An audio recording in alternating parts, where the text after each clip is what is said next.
Salam hörmətli izləyicilər, 6-cı siniflər, müəllimlər, valideynlər, digər şagirdlər. Bugün istəyirəm ki, dünən olmuş, yəni 6 iyunda 6-cı sinifin monitorinq imtahanı oldu. Həmin imtahandakı bütün variantların suallarını izah edim, cavablarını deyim, amma mətnlər oxumayacağam. Mətni oxuduqda vaxt biraz çox keçir. İndi mən belə qoyuram. Siz mətni istəsəniz şəklini çəkib götürüb oxuya bilərsiniz, ya videonu saxlayıb oxuya bilərsiniz. Əgər oxumayıbsa, əgər 6-cı sinif şagird deyilsə.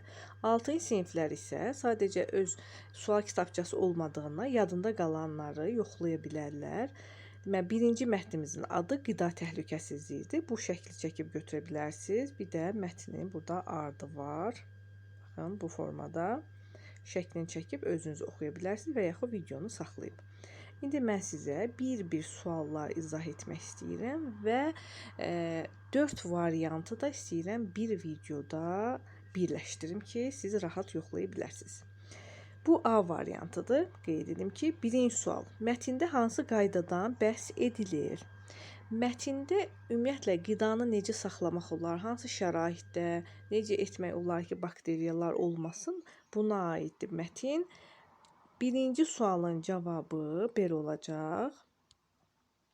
Qidaların şüşə qabda saxlanılması yox. Qabı zədələnmiş məhsuldan imtina edilməsi yox. Qidaların düzgün temperaturda saxlanılması, meyvə və tərəvəzlərin yuyulması. Daha çox burada qidaların düzgün temperaturda saxlanılmasından söhbət getdi. Cavab oldu C bəndi. Hansı şəraitdə bakteriyalar sürətlə arta bilər? Daha çox sürətlə artır. Baxın, uşaqlar D bəndində istidə, ağzı açıq qabda. 3. Müəllif mətndə nə üçün Ümumdünya Səhiyyə Təşkilatının məlumatlarına istinad edir? Çünki daha da öz fikrini əsaslandırmaq üçün, sübuta yetirmək üçün bu təşkilatın adından istifadə edir. Cavab olur B bəndi. Mətnə görə konservləşdirilmiş qidalarla bağlı riskin əsas səbəbi nədir? Riskin əsas səbəbi nə ola bilər? Ümumiyyətlə, konservləşdirilmiş qidalar mətndə qeyd olunurdu ki, evdə tutmaq, yəni konservləşdirmək daha risklidir.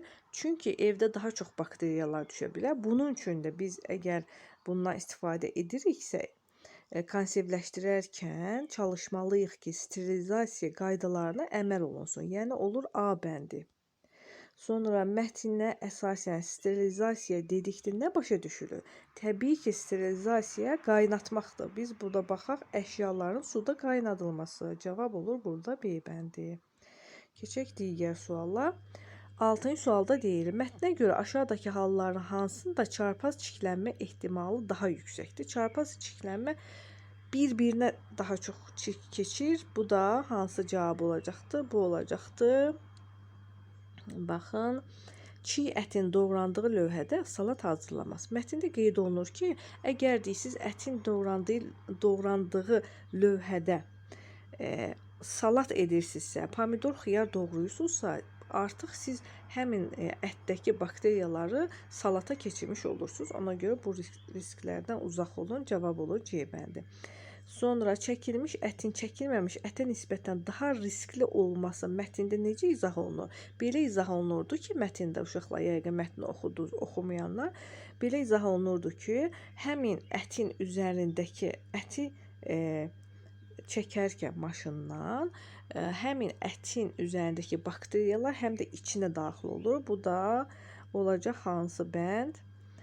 Ət çəkərkən onun üzərindəki bakteriyalar içərisinə qarışa bilər. Cavab olur burada A bəndi. Qida təhlükəsizliyi ilə bağlı mətndə hansı informasiya verilmişdir? Qida təhlükəsizliyi ilə bağlı əridilmiş qida yenidən dondurulmamalıdır. Əgər biz hər hansı bir qidanı əridiriksə, yenidən dondurursaq, yenə də daha çox bunun keyfiyyəti itir və daha çox bakteriyalar yaranmasına səbəb olur. Yəni, cavab olur 8-də B bəndi və 9 aşağıdakı cümlələr mətndəki hansı abzasa əlavə oluna bilər? Bu da mətnin həmin cümlələrini biz bu cümlələri oxuyaq. Qidanın buzunu əritməyin. Əritməyin daha doğrusu. 3 təhlükəsiz yolu var. Soyuducuda, soyuq suda və mikrodalğalı sobada. Soyuq suda və mikrodalğalı sobada buzu əridilmiş qida dərhal bişirilməlidir. Bu hissə uyğun gəlir. Orada buzu əritmək cümlələri var idi. Əti buzunu əritmək, necə əritmək də həmin hissəni göstərəcəm. Bu uyğun gələcək 6-cı abzasa uyğun gələcək. Yəni D bəndi. İndi bir də 6-cı abzası sizə oxuyum. Baxın. Bəzən çiy əti suyun altında yuyurlar. Halbuki bu təhlükəli ola bilər. Çünki su sıçrayarkən bakteriyalar mətbəx səthlərinə yayıla bilər. Unutmamalıyıq ki, bakteriyalar bişirmə zamanı məhv olur. Bundan başqa ət çəkilərkən onun səthindəki bakteriyalar ətin içərisinə qarışır. Buna görə də çəkilmiş ət mütləq tam bişirilməlidir. Həmçinin qidaların dondurulması, baxın bu hissəyə baxın, qidaların dondurulması və buzun əridilməsi də vacib məqamlardandır. Buzu əridilmiş məhsulların yenidən dondurulması da təhlükəlidir. Çünki bu zaman bakteriyaların sayı arta bilər. Bayaqki suallarda da biz bunu izah elədik və burada cavab oldu hansı? D bəndi oldu. Yəni 6-cı abzas. Sonra keçək 10-cu suala. 10-cu sual şəkillə bağlıdır. Şəklə diqqət yetirmək. Şəkilləri mətnin abzasları ilə uyğunlaşdırın. Düzgün variantı seçin. Mən burada birincisində nə göstərilir? Birincisində göstərilir bunun saxlanma tarixi. Saxlanma tarixi göstərilir. Bu uyğun gəlməlidir 7-yə. İndi mən burada cavabı birbaşa deyirəm, sonra sizə yenə də həmin mətndə həmin hissəni göstərəcəm. Bu olur C bəndi. 7, 6, 5. Yəni birincisi uyğundur saxlama şəraitinə. Saxlama şəraiti, saxlama müddətini göstərir. Baxın burada lupa ilə. İkincisi bişirilmə qaydasıdır. Üçüncüsü isə bayaq qeyd etdiyimiz kimi əti doğradığımız lövhədə başqa salatların doğranmasıdır. C bəndi. Yəni 7, 6, 5. İndi həmin 7, 6, 5-ə bir daha biz baxaq ki, siz daha dəqiq biləsiniz. Baxın 7-də deyilir ki, qida təhlükəsizliyi təkcə mətbəxdə deyil, alış-veriş zamanında diqqət tələb edir. Məhsul alarkən mütləq onun istehsal və son istifadə tarixinə diqqət yetirməliyik. Biz də həmin şəkildə bunu gördük mü? Bəli, gördük. Burada 7-ni tam oxumuram. Abzası siz oxuyarsınız. Bu 7, sonra 6 idi. Bəzən çiy əti suyun altında yuyurlar. Bayaq biz bunu oxuduq. Sadəcə baxın, unutmayaq ki, bakteriyalar bişirmə zamanı məhv olur. Ət çəkilərkən, yəni bu bişirmə, baxın, şəklə bir daha baxaq. Burada bişirilmə verib, düzdür? Burada da bişirilmə zamanı yazılıb ki, 6-da yazılıb, bir dənə cümlə var burada. Çünki, deməli, unutmayaq ki, bakteriyalar bişirmə zamanı məhv olur. Deməli, həmin bişirmə 6-cı abzasdadır və digər isə 5-ci abzasda idi. 5-ci abzasda da nə var şəkildə? Lövhədə ətin doğrandığı lövhə, bir də salatın doğrandığı lövhə. Burada da yazılıb. Baxın, mətbəxin təmiz saxlanılmaması, qida təhlükəsizliyi qaydalarına əməl olunmaması da hazırlanan yeməklərin təhlükə riskini artırır. Araşdırmalar göstərir ki, mətbəxdə mikrobların ən çox toplandığı yerlərdən biri doğrama lövhəsidir. Məsələn, çiy toyuq doğrandıqdan sonra eyni lövhədə xiyar və ya pomidor doğranarsa, toyuğun üzərində olan mikroblar tərəvəzlərə keçir. Deməli, bu oldu. Burada cavab hansı oldu uşaqlar? 7, 6, 5. Yəni C bəndi. 11-ci suala baxaq. Yazaq C bəndi. Mətndə oxuculara aşağıdakılardan hansı tövsiyə olunur? Burada tövsiyə olunan əsas məsələ çiy ət soyuducuda digər qidalardan ayrı yerləşdirilməsidir. Yəni burada yenə C bəndi olacaqdır. Çiy ət, toyuq və balıq məhsullarını bol su ilə yumaq, bu deyil. Dondurulmuş qidanın buzunu otaq temperaturunda əritmək, bu da deyil. Yalnız ev şəraitində hazırlanmış konservlər istifadə etmək. Xeyr, burada əslində deyildi ki, təhlükəlidir ev şəraiti. Cavab olacaq C bəndi. Hansı tövsiyə olunur? Deyir ki, çiy ət soyuducuda digər qidalardan ayrı saxlanılsın. Onun bakteriyaları onları keçməsin. 12-ci sual. 12-ci sualda isə deyilir. Mətndə ümumilikdə hansı mövzudan bəhs olunur? Təbii ki, əgər mətnin adı qida təhlükəsizliyidirsə, burada da cavab olacaq B bəndi. Yəni qidaların gigiyenası adlanacaq. Yəni daha çox ondan bəhs olundu. İndi keçək digər suala. Digər sualımız 13-cü sual açıq sualdır. Burada deyilir: mətnə əsasən mağazadan ərzaq məhsulları alarkən nəyə diqqət etmək lazımdır? İndi biz 7-ci abzası oxuduq uşaqlar. 7-ci abzasda qeyd olunurdu ki, əgər biz mağazadan ərzaq alırıqsa, iki məsələyə daha dəqiq. Burada iki fikir seçməlisiniz, düzdürmü? İki məsələni burada qeyd edə bilərik. Nəyə diqqət yetirməliyik? 1. Ərzağın son istifadə tarixinə baxmalıyıq. Bu 1. İkincisi isə həmin ərzağın mağazada və yaxud açıq havada saxlama şəraitinə baxmalıyıq. Əgər tutaq ki, ərzağın üzərində məsələn 10 dərəcədə saxlanılmaq yazılıb, amma günəşin altında saxlanılıbsa, deməli bu da uyğun deyil. Ona fikir verməliyik. 1. Saxlanma şəraiti və ya saxlanma tarixi, son istifadə tarixi. 2. Saxlanma şəraiti. Bu ikisini yazıbsınızsa doğrudur. İkinci mətnə keçək. İkinci mətnin adı arıları necə qorumalı adlanır. Bu mətndə bir göstərim sizə. Siz bunun şəklini çəkib götürün və yaxud da videonu saxlayıb oxuyun. Bəli. İndi biz baxaq 14-cü suala. 14-cü sualda deyilir: dərmanlama üçün ən uyğun vaxt hansıdır? Orada göstərilir ki, mətndə arılara bəzi həşəratlar, bəzi ziyanvericilər ziyan verə bilər. Həmin ziyanvericiləri dərmanlamaq üçün müəyyən bir müddət lazımdır ki, həmin dərmanlar arılara təsir etməsin. Bu adətən gün batdıqdan sonra olmalı idi. Yəni cavab burada olacaqdır D bəndi. Gün batdıqdan sonra. Mətnə görə arı pətəklərinin sahibləri ilə əvvəlcədən əlaqə saxlamaq nə üçün lazımdır? Çünki bu arıların təhlükəsizliyini təmin etmək üçün lazım idi. 15 olacaqdır D bəndi. Sonra arıların su qablarına nə üçün daş və budaqlar qoymaq lazımdır? Çünki arılar daha rahat suyu içə bilsin. Burada da olacaq cavab B bəndi. Bunların hamısı uşaqlar mətndən götürülüb. Mətni bir də göstərmirəm, siz oxuyarsınız. Arıları qorumağın əhəmiyyəti mətnin hansı hissəsində verilmişdir? Burada cavab olacaqdır D bəndi, giriş hissəsində. Nə üçün giriş hissəsində? Bəziləri məlumatlandırma hissəsi də deyir. Amma burada baxın, arıları qorumağın əhəmiyyəti, əhəmiyyət sözü, əhəmiyyəti, faydası girişdə verilmişdir. Mən sizə girişi də oxuyum. Girişdə yazılıb ki, arılar təbiət üçün həyati əhəmiyyət daşıyır. Baxın, əhəmiyyətini. Niyə əhəmiyyət daşıyır? Bunu açıqlayır. Onlar həm çiçəkləri tozlandırır.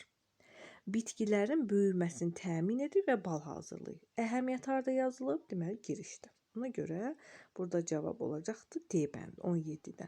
18. Zərərvericilərə qarşı mübarizə zamanı davranışlarla bağlı məlumat mətnin hansı hissəsində verilmişdir? Bu olacaqdır məlumatlandırma hissəsində. D bəndi 18 olacaq.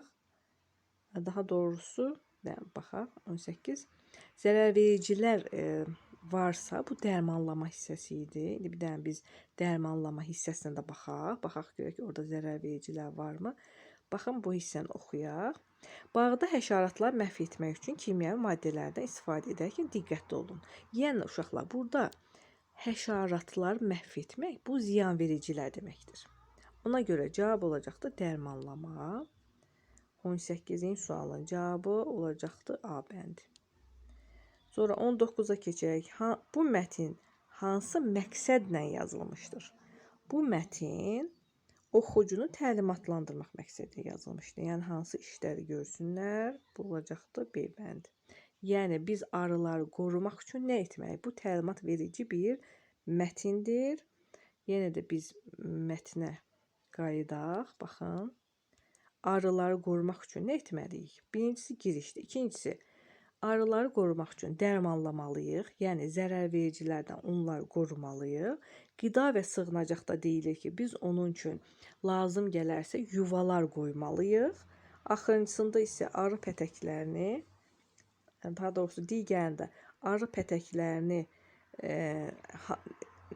hansı hissələr, həyətin hansı hissələrində qoymalıyıq ki, sonra biz onlardan da ehtiyat etməliyik təbii ki, arılardan və sonuncuda da məlumatlandırma. Bütün bu hissələr təlimat verici mətnin hissələridir. Yəni təlimat verir. 19-da cavab oldu B bəndi. İndi keçək 20-ci suala. 20-ci sual, baxaq, digər mətnə aid. İndi bu mətn də maraqlı mətindir.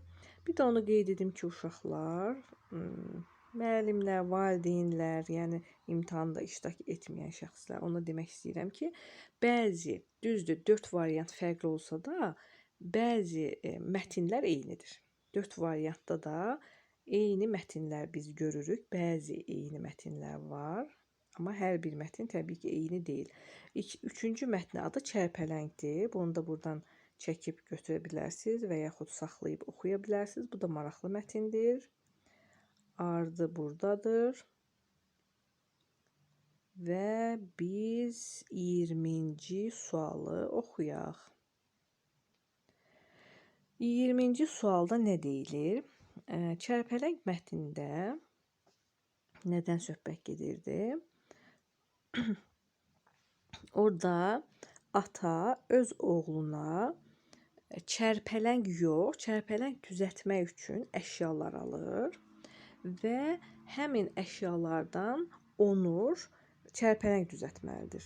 Amma Raul deyir ki, mənim deyir helikopterim ondan yaxşıdır. Mənim helikopterim pultla işləyir, hazırdır.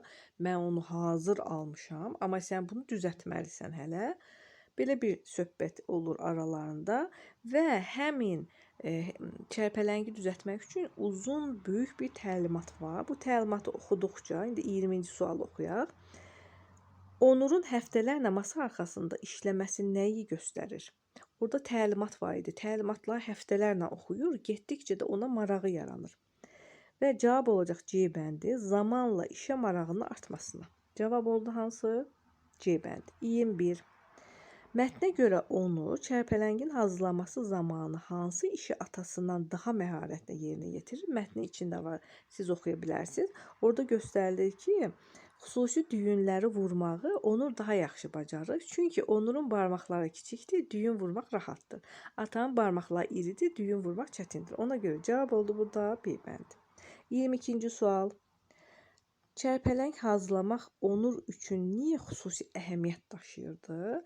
Çünki onun və atasının zəhməti sayəsində başa gəldi. Bəli, onlar birlikdə zəhmət çəkdilər, birlikdə vaxt keçirdilər. Bu daha çox Onuru sevindirdi. Ona görə cavab burada oldu. A bəndi. Bu 3 sualdan ibarət idi. İndi digər mətnə keçək. Digər mətni sizə göstərim. Babamın məsləhəti.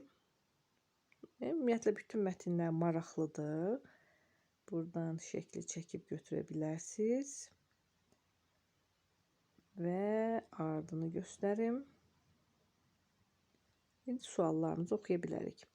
Kamil babanın məsləhətindən sonra Ceyhun, burada Kamil baba kitab oxumağından danışır, uşaqlıq dövründən danışır ki, kitabı necə oxumaq lazımdır, necə yadda saxlamaq olar kitabı və Kamil babanın məsləhətindən sonra Ceyhun başa düşdü ki, kitabı necə oxumaq olar. Ona görə burada cavab olacaq, daha şuurlu oxumağa başladı. Sonra Ceyhun nə etdi? Daha şuurlu oxumağa başladı. 24-cü sual. Hekayədə hansı nəticəni çıxarmaq olar? Hekayədən çox oxumaq qalib gəlmək üçün əsas şərtdir. Burada çox oxumaqdan söhbət getmirdi əslində. Çox oxumağın əhəmiyyətindən söhbət getmirdi. Başqalarından tərif eşitmək üçün yox, oxunan kitabların sayı savadını göstərir. Yox, sayıdır, çoxluqdur, yox. Cavab olur burada B bəndi. Oxuduğunu anlamaq üçün, daha doğrusu oxuduğunu anlamaq çox oxumaqdan vacibdir.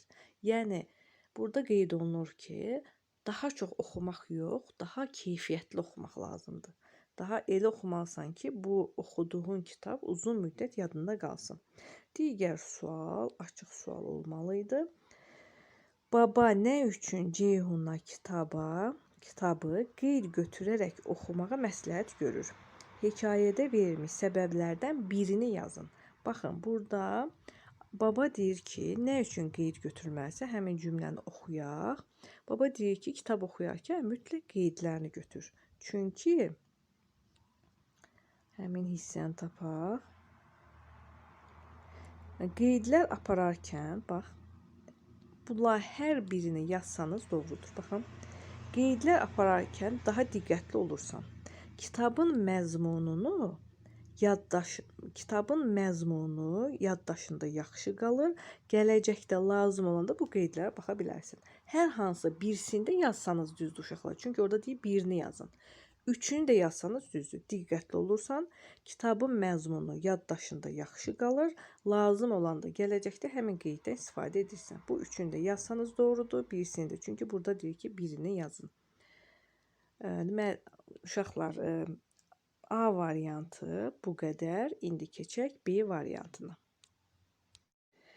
B variantı ilə davam edirik uşaqlar. Burada da yenə əziz izləyicilər B variantının şəklini çəkib götürə bilərsiniz. Bu mətni, birinci mətnin adı məktəb kitabxanalarıdır. Və sürüşdürün, siz şəklini çəkib götürün, oxuyun. Bu ağ düşmüş hissəni də diqqətlə yaxına gətirin, oxumaq olur. Bu da maraqlı bir mətindir. Bu mətnə aid biz əvvəlki sınaq monitorinqlərində də izah etmişdik. Bəzi kitabların yaranması, kağız, belə biraz uzun mətindir. Bunun şəklini çəkib götürə bilərsiniz, videonu saxlayıb oxuya bilərsiniz. İndi biz keçək suallarımıza. Yəqin ki, siz şəkillərini götürə bildiniz. Mətnə əsasən Aşurbanipal kitabxanasında yazılar hansı material üzərində olmuşdur? Orada yazılmışdı ki, mətndə daş və gil. Ümumiyyətlə, burada kitabxanaların önəmindən, keçmiş kitabxanalar, müasir kitabxanalardan söhbət gedir. Birinci sualın cavabı olur D bəndi. İkinci, mətnə əsasən hansı kitabxana antik dövrün ən böyük bilik mərkəzi olmuşdur? Bu cümlə olduğu kimi mətndə var. Hər dəfə uşaqlar deyirdim ki, mətndə, yəni bütün sualların cavabı ümumiyyətlə mətndə var. Bu cümlədə mətndə var. Cavab olur burada C bəndi, İskəndəriyyə kitabxanası. Verilənlərdən hansı bugün istifadə edilən kağız kitablara bənzər kitabların saxlandığı ilk kitabxanalardan biridir? Bu da olmalıydı. Bağdad və Səmərqənd yazılmışdı cavablarda. Burada da cavab da təkcə Bağdaddır və cavab olur C bəndi. Keçək dördüncü suala. Dördüncü sualda deyilir, mətnə əsasən dünyada kitabxanaların çoxalmasının səbəbi nə olmuşdu? Çünki B bəndi kağızın ucuz olması və kitab çapının ixtirası. Yenə qeyd edim ki, bu da olduğu kimi mətndə var. Siz mətni qayıdıb yenə də oxuya bilərsiniz, baxa bilərsiniz. Sonra 5. Mətnə əsasən papirusdan sonra kağızdan əvvəl hansı kitab materialından istifadə olunmuşdur? Cavab A bəndidir. Heyvan dərsi, yəni perqamentdən istifadə olunmuşdur. Bu da heyvan dərsi deməkdir. Sonra 6-cı sual həm qədim dövrdəki, həm də bugünkü kitabxanalarla bağlı ortaq məlumat hansıdır? Ortaq məlumat hansıdır? Cavabları oxuyaq. Ev tapşırıqlarının hazırlanması yox. Həm qədim, həm də müasir kitabxanaların bir dənə məqsədi var ki, o da B bəndidir. Biliklərin qorunaraq ötürülməsi. Yəni, hər ikisinə uyğun gələn B bəndidir. Keçək 7-ci sualla. Yay mütaliəsinə aid şəkilə hansı detal artırılsa ayanın təsvirinə tam uyğun olar? Burada mətndə qeyd olunmuşdu ki, ayan bir şəkil çəkir, orada təsvir edir. Orada uşaqlar oturub kitab oxuyur. Yanlarında bir pişik var, yuxarıda isə 2 dənə quş oxuyur. Belə bir şəkil təsvir edir və burada da şəkil verilib. Deyir ki, nə yoxdur şəkildə? Onu tapın, baxın. Deməli deyir ki, uşaqlar kitab oxuyur, yanında pişik var, iki quş da yuxarıda ağacın başında oxuyur. Biz şəkildə uşaqlar nəyi görmürük? Təbii ki, yəqin tapdınız, bəli, quş yoxdur burada. Şəkildə quş olsa eyni ilə Ayanın təsvirinə uyğun olacaqdır. Baxın. İkinci sual idi.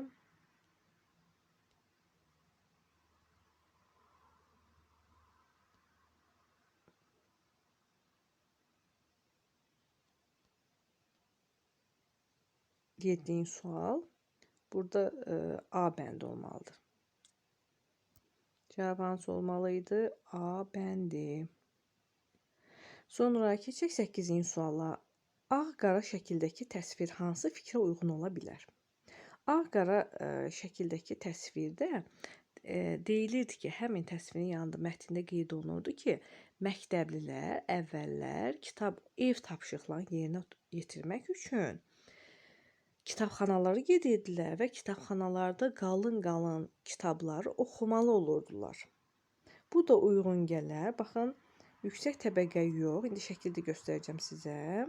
Məktəblərin yay mütaliəsi yox. Bu daha çox açıq havada olurdu. C bəndinə uyğun gəlir. C.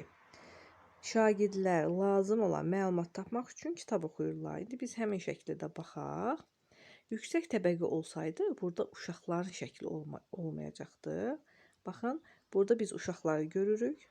Qarşısında kitablar var. Hətta həm əllərində, həm də qarşılarında görürsünüz kitablar var. Bu uşaqlar məlumatı, yəni oxumaq üçün lazım olan məlumat almaq üçün kitab oxuyurlar.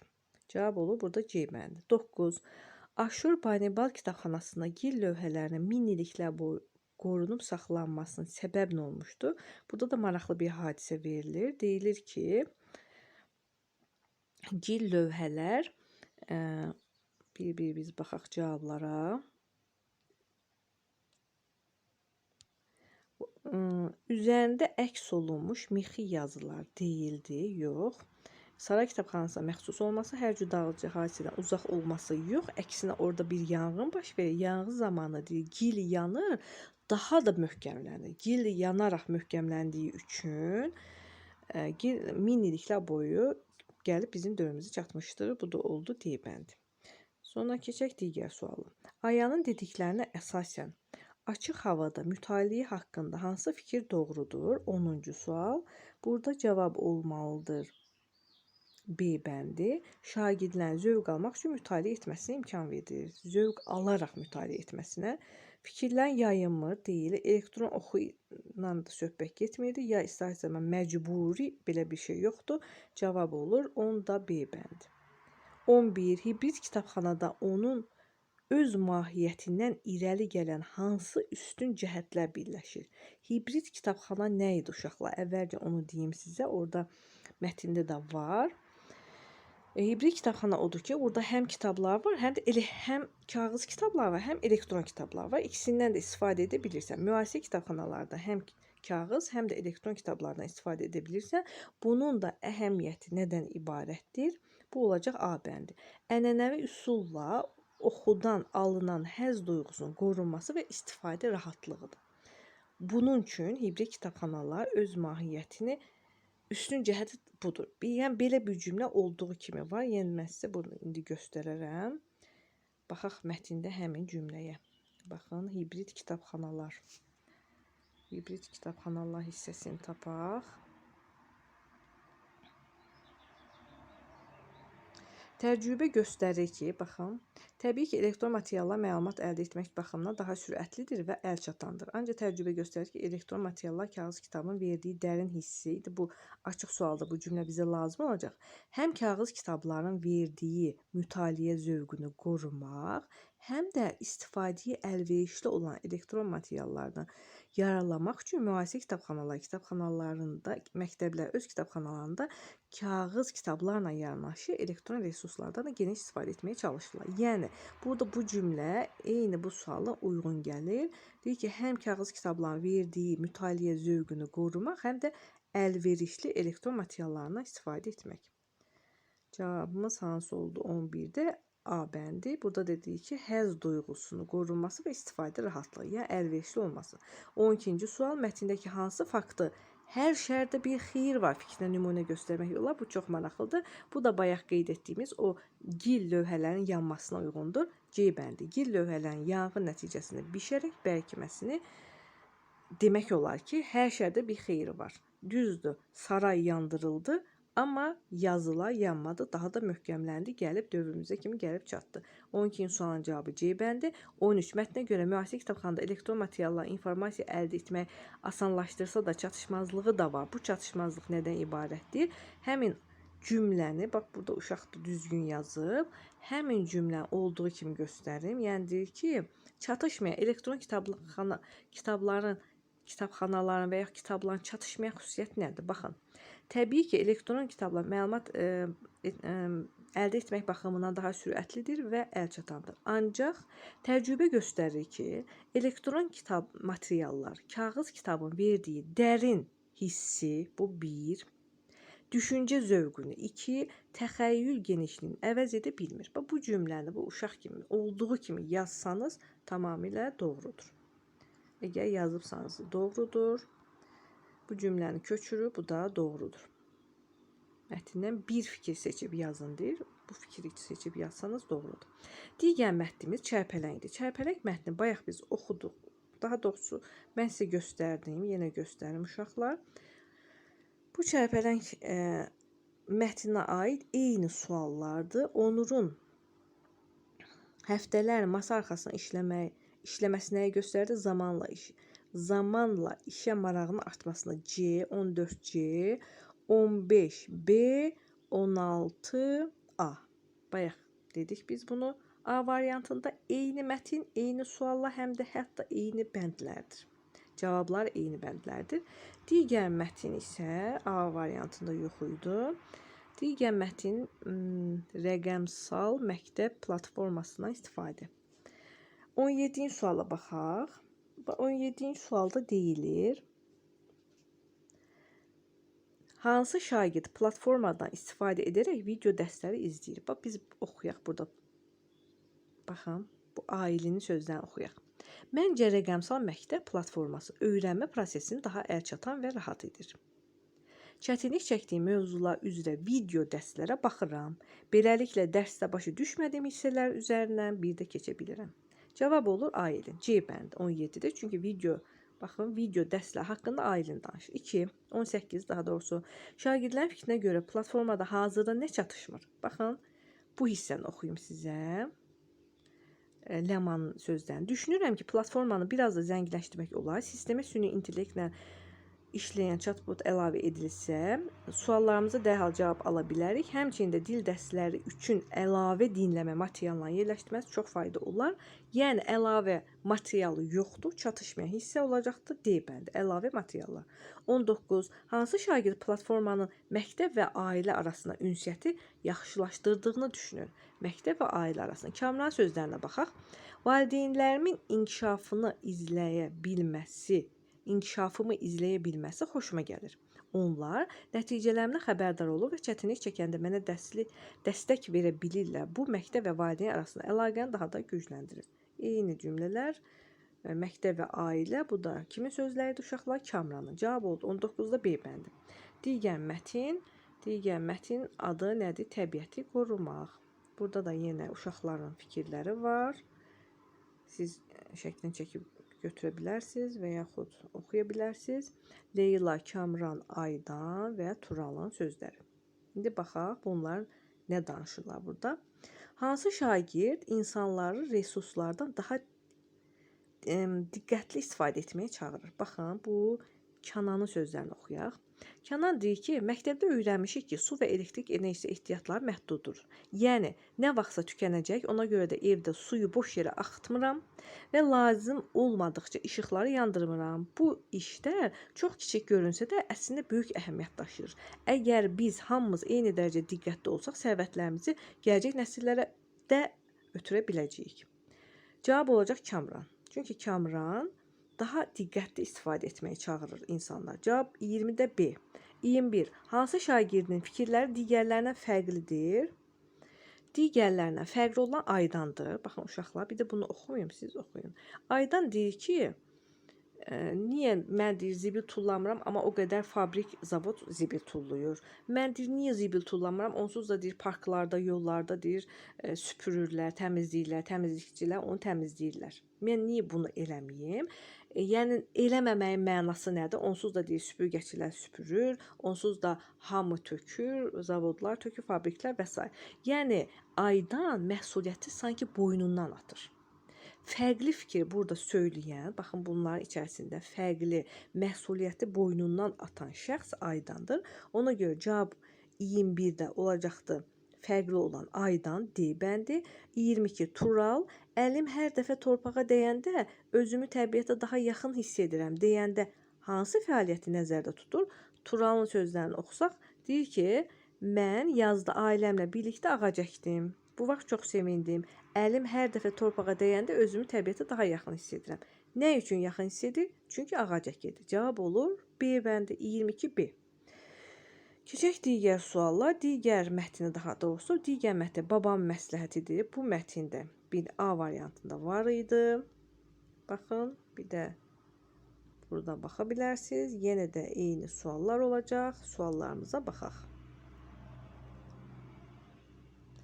Kamil baba məsləhətindən sonra Ceyhun necə olmuş Ceyhun? Daha şuurlu oxumağa başlamışdı. Burada bu. Sonra digər suallar necə idi? İkinci sualda deyilirdi ki, o A variantı ilə eynidir. Burada düşməyib uşaqlar. A variantına keçib yenə də baxa bilərsiniz. Yəni videonun əvvəlinə baxa bilərsiniz. Sonra ikinci sualda deyilirdi ki, daha doğrusu 24-cü sualda nə deyilirdi? Bir də yadımızı salıq. Yenidən uşaqlar A variantına keçid edib baxa bilərsiniz. Bir də orada 25-ci sual açıq sual olmalıdır. Açıq sualda da deyilirdi ki, yadınıza gəlsə, biraz əvvəl izah etdim. Kitabın qeyd götürməyin əhəmiyyəti nədir? Orada bayaq bir dedik ki, nə idi baba, nəyi deyirdi? Deyirdi ki, əgər sən qeyd götürsən, daha diqqətli olursan, qeyd götürsən, uzun müddət yaddaşında qalır. Bir də qeyd götürsən 3 nə ola bilərdi? Üçüncüsü də ola bilərdi ki, yadından çıxarsa, nə vaxtsa qeydi götürüb oxuya bilərsən. Deməli, B variantı da bu qədər uşaqlar. İndi keçək C variantına. C variantına başlayaq uşaqlar. C variantında da birinci mətn necə adlanır? Nurayın gəlinciyi. Nurayın gəlinciyi mətni çox maraqlı mətn idi. Amma bir maraqlı bir məqam var ki, bu dünən, yəni əvvəlki gün daha doğrusu ayın 5-i 4-cü sinif monitorinq imtahanına düşmüşdü və həmin bu mətni mən ətraflı şəkildə izah etmişəm 4-cü sinif monitorinqində. Həmin videonda bu açıqlama bölməsinə və ya şərhlərdə yazaram. Orada da baxa bilərsiniz. Nurayın gəlinciyi mətni tamamilə oxuyub, suallarını izah etmişəm. İndi bir-bir yenə də cavablarını sizə deyəcəm, təkcə cavablarını. Birinci, baba Nuraya gəlincik aldı çünki onun ad günü idi. B bəndi. 2. Baba ilə nəvə gəlinciyi nə üçün Alisa adlandırdılar? Çünki Nurayın sevimli qəhrəmanının adı idi. D bəndi. 2D. 3. Nuray gəlinciyi harda itirdi? Oyun meydançasında itirdi. Cavab olur C bəndi. 4-cü sual. Sizcə baba mağazada satıcı qıza nə pıçıldadı? Baba dedi ki qıza, yavaşca sizdə həmin gəlincikdən qalıb. Yəni C bəndi. 5. Alisanın səyahət etdiyi marşrut hansı bənddə düzgün verilib? Alisa bu formada getmişdi. Məktublarda yəni. Gəncə, Şəki, Şuşa, Naxçıvan. Yəni A bəndi. 5 A bəndi. Alisa hansı şəhərdən göndərdiyi məktubunda oranın yerli əhalisi haqqında da yazır? Yerli əhalisi haqqında Şəkidən yazırdı. Cavab olur D bəndi. Deyirdi ki, Şəki əhalisi mehribandır. 7-ci sual. Hansı abidə Naxçıvanda yerləşir? Möminə Xatun türbəsi B bəndi Naxçıvanda yerləşir. Yəni mətndə var bunlar hamısı. Nurayın Alisaya münasibətini ifadə edən sözü seçin. Bunun cavabı A bəndidir, sədaqət. Çünki o Alisadan başqasını istəmirdi, ona sadiq idi. Nuraya məktublar əslində kim yazırdı? Əslində təbii ki, Alisa yaza bilməzdi. Ona məktub yazan Kamil baba idi. 9 C bəndi. 10-cu sual. Kamil baba haqqında deyilən fikirlərdə hansı yanlışdır? B bəndi yanlışdır. Nurayın şıltaqlığı ona əsəbləşdirmir. Xeyr, o daha da yeni ideyalar düşünür ki, görüm onun könlünü necə alım. Yəni Nurayın könlünü necə alım? 10-cu sual. Cavabı oldu B bəndi. 12-ci sual, 11-ci sual. Mətnə əsasən düzgün fikri seçin. Mətndə qeyd olunmuşdu ki, Cıdır düzü yuxarıda yerləşir. Cavab olacaq D bəndi. Cıdır düzü Şuşanın yuxarı hissəsində yerləşir. Bu mətndə yenə qeyd edim ki, var. 12-ci sual. Hansı fikir hekayənin əsas ideyası ola bilər? Əsas ideya burada D bəndi idi. Qayğı ilə yanaşmaq kədəri sevinci çevirə bilər. Çünki burada kədərlənən şəxs Nuray idi, qayğı ilə yanaşan isə baba idi. 13-cü sual, nə üçün baba məktubu oxuyanda Nuraydan icazə aldı? Çünki məktub Nurayın adına idi. Əgər məktub kimin adınadırsa, həmin şəxs oxumalıdır. Yəni icazəsiz kiminsə məktubunu oxumaq olmaz. Ona görə baba Nuraydan icazə aldı. Yəni belə yaza bilərdiniz ki, icazəsiz başqası məktubunu oxumaq olmaz. Buna görə də baba icazə aldı. Bu oldu həmin mətnin cavabları. Yenə qeyd edirəm. 4-cü monitorinqə daxil olub daha ətraflı həmin mətni oxuya və yaxud sualların izahına baxa bilərsiniz. Digər mətin bayaqki mətindir. Uşaqlar, bayaq biz dedik Aydan Tural. Deməli 17-ci sual, bu da 17-ci suala yox, biz belə keçməli idik. Hansı şagird platformalardan istifadə edərək video dərsləri izləyir? Bayaq qeyd elədik. A bəndi Aylin. Şagirdlərin fikrinə görə platformada hazırda nə çatışmır?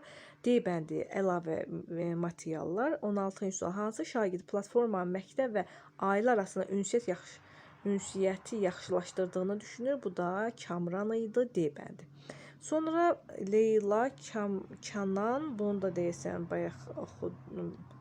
Bu mətndə var idi. Hansı şagird insanlar resurslardan daha diqqətli olmağa çalışdırırdı? Bu kim idi? Bu Kənan idi dedik. Çünki su və elektrik enerjisində daha diqqətli istifadə edirdi. Kənan, D bənd. 17D, 18. Hansı şagirdin fikirlər digərlərinə fərqlidir? Bunu dedik ki, Aydan idi. Çünki o məsuliyyəti boynuna atırdı. 19-cu sual. Tural əlim hər dəfə torpağa dəyəndə özümü təbiətə daha yaxın hiss edirəm deyəndə hansı fəaliyyəti nəzərdə tutur? Təbii ki, B bəndi ağac əkməyini. Keçək digər suala. Digər sualımız digər mətindir. Bu mətin burada biraz bulanıq düşüb, amma D variantında daha gözəl düşüb. Buradan da oxuya bilərsiniz. Yenə də mən bunu belə saxlayıram, amma D variantında izah eləyəcəm bundan sonra. Orada da baxa bilərsiniz. Burada deyilir ki, nə deyilir? Güclü şifrə yaratmaq haqqındadır. Şifrə təhlükəsizliyi. Mətnə görə aşağıdakı şifrələrdən birinin daha təhlükəsiz hesab etmək olar. Bu mətni saxlayaq uşaqlar. D variantında daha gözəl formasını izah eləyərəm, çünki burada bulanıqdır. Keçək digər suala. Digər sual, baxaq. Burada bir dəqiqə digər mətnə baxaq. 22, bu 22 23 mətndəki təlimatlar kim üçündür? Bu axıra kimi həmin mətindir. Mən yenə qeyd edirəm, D variantında indi izah eləyəcəm. Bu suallarda bu qədər uşaqlar. Keçək indi D variantına. İndi isə sonuncu varianta, yəni D variantına baxaq. D variantında biraz fərqli mətinlər var. Düyü kasası. Bu mətin fərqli deyəndə tam da fərqli deyil. Keçən il 6-cı sinif monitorinqdə istifadə edilmiş bir mətindir. Bir nağıldır, maraqlı bir nağıldır. Belə qoyuram, siz də bunu oxuyasınız. Sonra ardını da qoyaq. Və suallarına baxaq.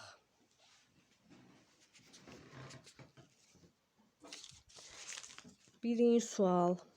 Birinci sualda deyilir. Mətin daha hansı başlıqla adlandırıla bilər? Mətin nə haqqındaydı? Dediyim bir nağıldır və zəhmət və bilik insanı uğura aparar. Bu uyğun gəlir. Bu mətnə daha çox bu uyğun gəlir. Çünki burada daha çox zəhmətdən, oxumaqdan, bunlardan söhbət gedir. Oxumağın əhəmiyyətindən. İkinci sual. Qosir sehirli kasasından maddi sərvət deyil, ona bilik və dünya görüşü qazandıracaq kitablar istəyir. Bu davranışı bu davranışı necə dəyərləndirərsiniz? Yəni Qosirin sehirli kasası var idi. O oradan nə istəsə həyata keçəcəkdi, amma o istədi yalnız kitablar. Hansı davranış, yəni bu necə qiymətləndirə bilərik? Təbii ki, Qosir necə adam idi? Qosir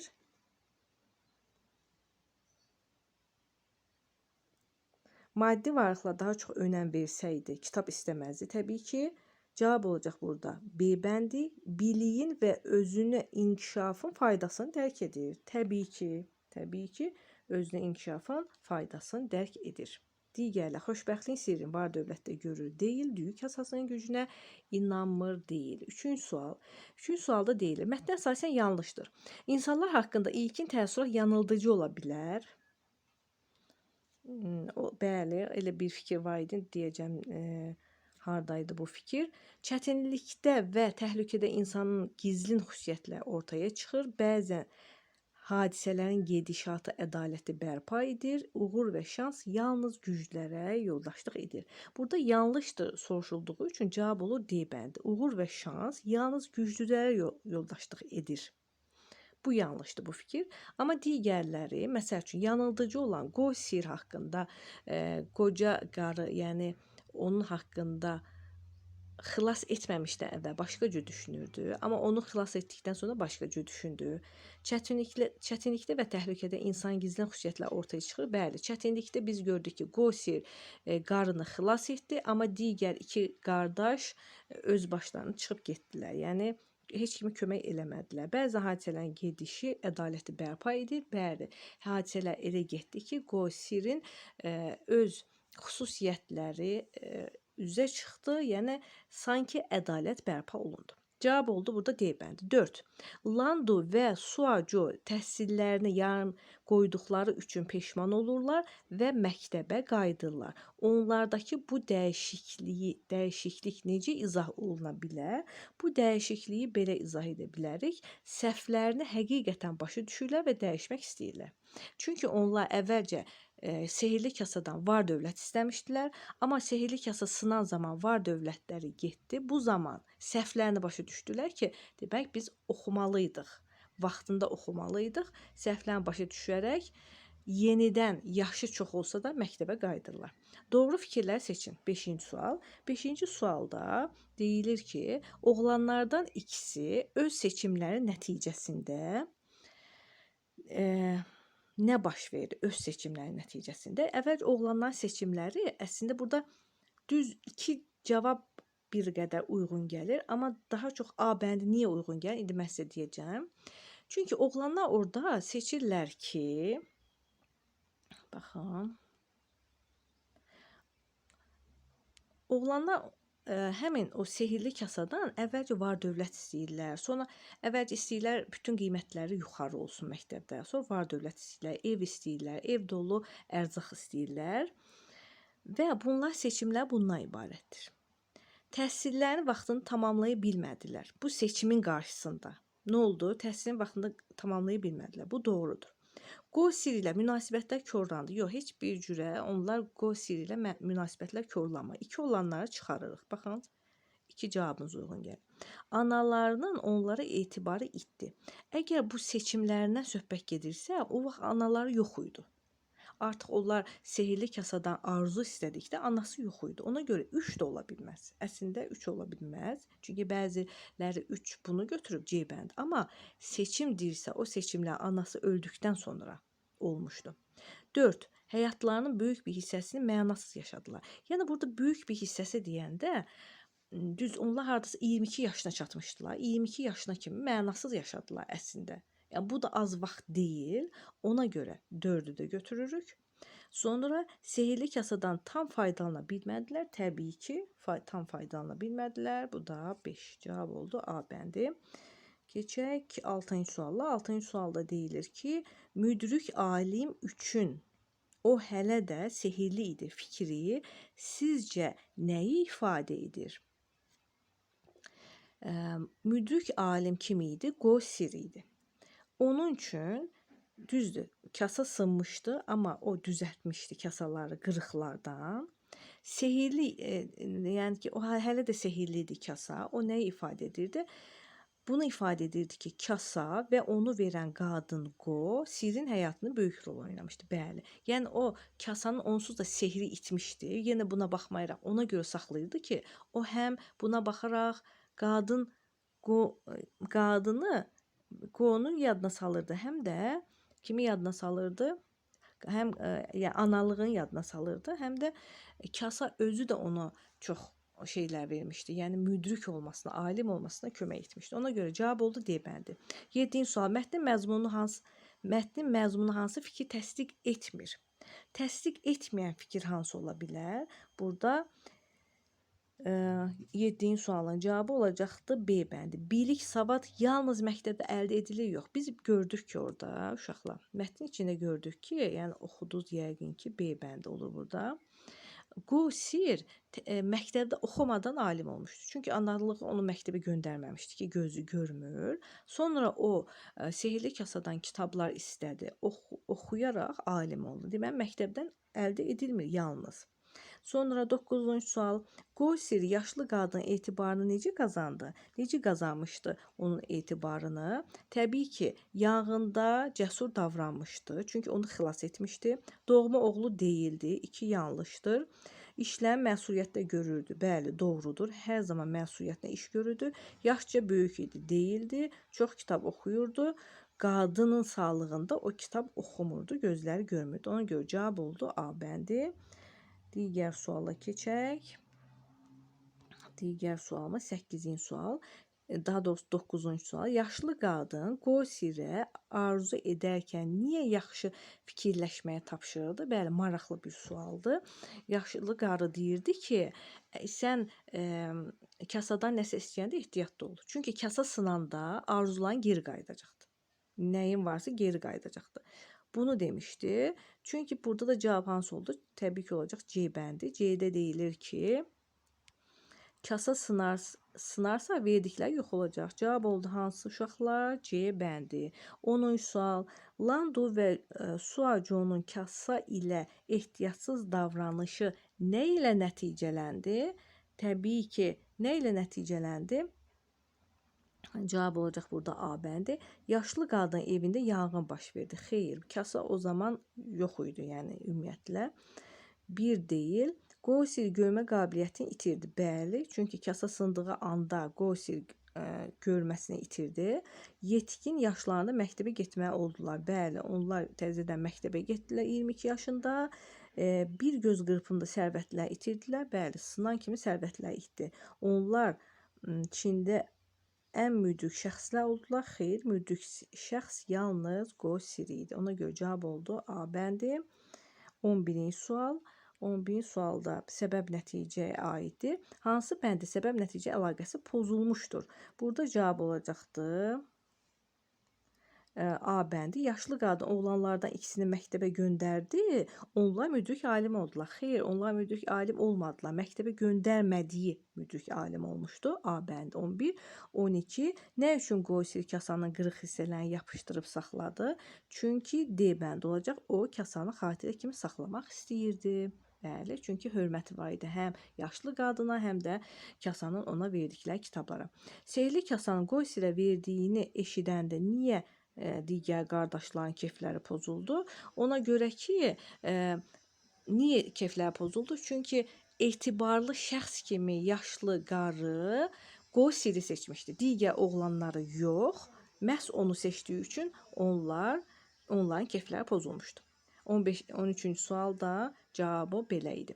Sonra keçək digər suala. Digər sual hansıdır? Mətin, daha doğrusu arıları necə qorumalı? Bu mətni biz oxumuşduq. Amma buradakı suallar digər mətndəki suallardan biraz fərqlidir. Yenə də baxa bilərsiniz və yaxud da birbaşa suallara keçək. 14 sualda nə deyilir? Mətnin giriş hissəsinin funksiyası nədir? Funksiyası arıların təbiətdəki rolunu izah etməkdir. Cavab olur 14 D bəndi. Sonra 15-ci sual. 15-ci sual. Bağda hündür otlu sahələrin saxlanmasının arılar üçün faydası nədir? arılar üçün yaşayış mühiti yaradır. 15-ci sualın cavabı C bəndidir uşaqlar. 16-cı sual, mətnin hansı hissəsində bağlarımızdakı arılara qayğı ilə yanaşmağın yolları göstərilir? Hansı hissəsində idi bu? D bəndindədir. Qida və sığınacaq hissəsində bağlarımızdakı arılara qayğı ilə yanaşmağın yolları göstərilir. Siz də həmin mətnə qayıdıb o hissəni oxuya bilərsiniz. Sonra keçək. Bu suallar bu qədər. Keçək digər suala. Digər sual məqalədir. Nihat, kimə yazım? Nihada məqalədir. Belə bir, bu mətn deyirsən, digərlərində yox idi. Elə qoyuram, siz də baxıb oxuyun. Və keçək suallara. Suallar 17-də deyilir. Mətnə görə Aydan niyə məhz Nihatı məqalə yazmağa dəvət etdi? Çünki Nihat bu sahədə məlumatlı idi. Belə bir cümlə var. Deyir ki, sən bu sahədə məlumatlı olduğun üçün səni məqalə yazmağa dəvət edirəm. 17-də cavab oldu uşaqlar, C bəndi. Sonra 18-ci sual. Nihat hansı vacib qərarın qəbulunda iştirak edə bilmədi? Orada deyilirdi ki, məqalə mövzusunun qəbul olunmasında təəssüf ki, sən iştirak etmədin. Çünki məqalə səhv şəxsə getmişdi. Cavab olacaq burada 18-də B bəndi. 19. Cədvəldəki tarixlərin düzülüşü bizə nəyi göstərir? Onun da cavabı olacaqdı A bəndi. Yəni işin hər bir mərhələsi bir-biri əlaqəlidir. Yəni əlaqəli bir işdir. Cədvəl də buradaydı. Baxın uşaqlar, bu cədvələ görə işlər bir-birinə əlaqəlidir. Və digər sual, digər mətndə bu mətn idi ki, bayaq bulanıq düşmüşdü C variantında. İndi siz oxuya bilərsiniz. Bu da maraqlı mətindir. Burada nədən söhbət gedir? Bəzi kiberhücumçuların təhlükəli olmağından, şifrələri necə təhlükəsiz edə bilərik? Bunlardan söhbət gedir və 20-ci suala baxaq. Mətnə görə aşağıdakı şifrələrdən hansını daha təhlükəsiz hesab etmək olar? Baxın, bu güclü şifrə yaratmaq hissəsində deyilir ki, uşaqlar, şifrənizin qısa olmamasına diqqət edin. Şifrə böyük və ya kiçik hərflərdən, rəqəmlərdən və xüsusi işarələrdən ibarət olmalıdır. Yəni biz şifrə yaradarkən çalışmalıyıq ki, həm böyük hərf olsun, həm kiçik hərf olsun, həm rəqəm olsun, həm də digər şifrələr olsun. Digər işarələr olsun. İndi buna uyğun cavab 20-də hansıdır? Biz artıq bunu özümüz seçməliyik. Baxın. Məsələn, D bəndinə başlasaq, baxın. Bu biraz sizə qarışıq gələ bilər. Bu elə bir ki, telefon nömrəsini oxşuyur. Təkcə rəqəmlərdən ibarət. Yanlışdır. Sonra 1, 2, 3, 4, 5, 6 bu yanlışdır. Yəni çox rahatdır. Sonra bu B bəndində seçən ola bilərdi bəlkə uşaqların içərisində kimsə. Çünki burada kiçik hərf, böyük hərf var. Amma burada məsələ nədir? Bu əlifba sırasıdır. Biraz diqqət yetirsək. Necə ki, C bəndində rəqəmlərin sırası idi. B bəndi isə əlifba sırası. A, B, C, D, E, F. Deməli, bu yanlışdır. Çünki bu da asandır. Amma A bəndində baxırıq. Böyük hərf var, bəli. Kiçik hərf var, bəli. Rəqəm var, başqa işarə var, bəli. Hər birinə istifadə olun. Böyük, kiçik, rəqəm və digər işarə. Ona görə cavab olacaqdır A bəndi. 21-ci sualda isə nə deyilir? 21-ci sualda mətnə əsasən aşağıdakı nəticələrdən hansını çıxarmaq olar? Bu mətnə əsasən deyə bilərik ki, uşaqlar, A bəndi, kiberhücumçular yalnız sadə şifrələrdən istifadə edən şəxslərə zərər vura bilərlər.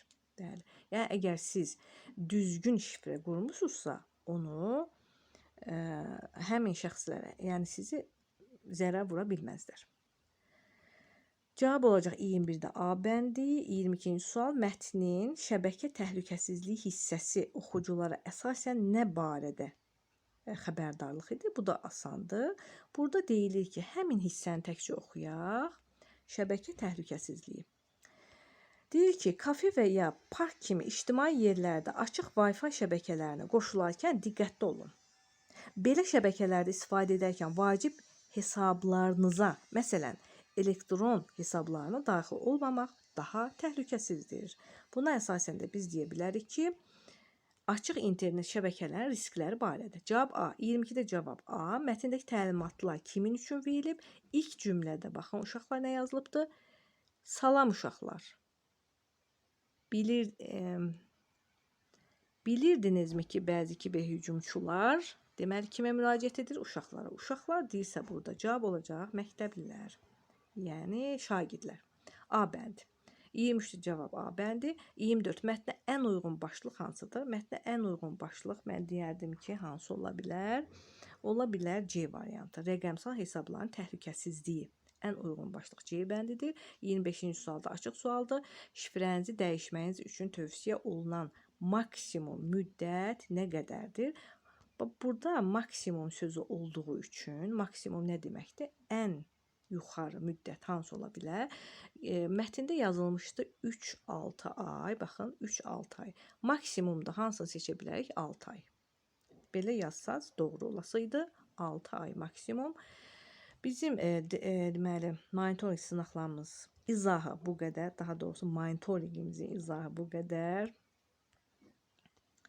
Biz bu videoda 4 variantı hər birini izah etdik. Yəni doğru cavablarını dedik.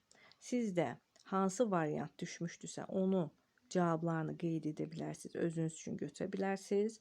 Və bu videonu uşaqlar öz sinif yoldaşlarınızla, digər tanıdığınız 6-cı sinif şagirdləri ilə də paylaşmağı unutmayın. Sağ olun.